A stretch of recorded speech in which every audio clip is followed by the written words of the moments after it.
Fix it before you mix it. And I wrote everything down here, so I'm going to read this off to y'all right quick. So that way, you're not paying your engineer so much money trying to fix your bad takes and everything. It's a lot of things you should do before you send everything to the mixing studio. So 8 ways you should fix it before you mix it. For all you singers out there, first thing you should always do is warm up your vocals at least 15 minutes before every session. Humps and low notes, you know, a lot of times people come in my studio, they're not warmed up, and so they're trying to record with dry vocals and everything, and you really could do a lot of harm to your vocal cords that way. So you should always try to warm up at least 15 minutes before a session. Another tip, drink a lot of water. Now the cool thing about water is though, you should drink at least 20 minutes before your session starts, because the water's going in your stomach first before it can affect your diaphragm. So drink a lot of water and wait about 20 minutes before you start your session.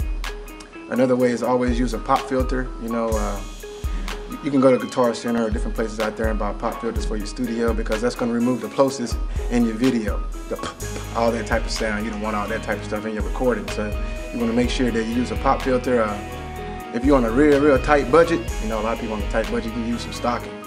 You know, that's a bootleg way to do it, but a lot of people use stockings to get past that. Then you work your way up to buy you like a $40 pop filter from the Guitar Center or somewhere like that. Now when you're recording your vocals, you always want to sing directly into the microphone. You want to make sure that you got proper vocal techniques, because it's going to help you with your presence and make your recording a lot more lively with that. Because you can't go back and EQ a poor take. You know, that's one thing you don't want to do, is try to go back later and try to fix it with EQ. So you always want to make sure that you get a proper recording. And I talk about that on my other recording, for the vocal recording techniques. I talk about that on the last recording to show you the different vocal recording techniques you should always use in the studio, because there are poor techniques people use and you want to avoid those at all times. Another way, take a break. You know, sometimes if the recording session isn't working out, take a break.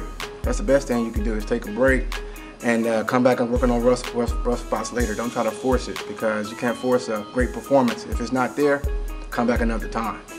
And that's a key part of how that what separates a lot of your amateur recorders from your professionals. You know, if they're not feeling it that day, they come back another day. So take a break, know when to say when. This here is one of my favorites here. Now what you hear in pop music today, a lot of people using pitch correction, and that's a way to cheat yourself, because you can get caught up in using the cool effects with it, but your recordings don't come out as well as they should. So limit